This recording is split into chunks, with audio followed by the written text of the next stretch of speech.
ایک جاننے والے ہیں، عزیز ہیں، وہ کہتے ہیں کہ قاری صاحب، علامہ صاحب، کہ میرا بیٹا ہے، وہ جب بھی کام سے گھر پر آتا ہے تو آتے ہی سیدھا ماں کے پاس چلا جاتا ہے اور ماں کی خدمت کرتا ہے، ماں کے پاس گھنٹوں بیٹھتا ہے، ماں کے پاؤں بھی دباتا ہے۔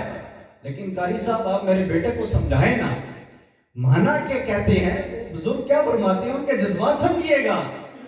کہتے ہیں کہ مانا کہ ماں کے قدموں تلے جنت ہے، لیکن میرے بیٹے کو یہ بھی تو سمجھائیں کہ باپ جنت کا مین دروازہ ہے۔ آج ہم ناانصافی کرتے ہیں، لاکھوں روپیہ لگا کر گاڑی لیتے ہیں اور اس کے پیچھے لکھوا دیتے ہیں کہ یہ سب میری ماں کی دعا ہے۔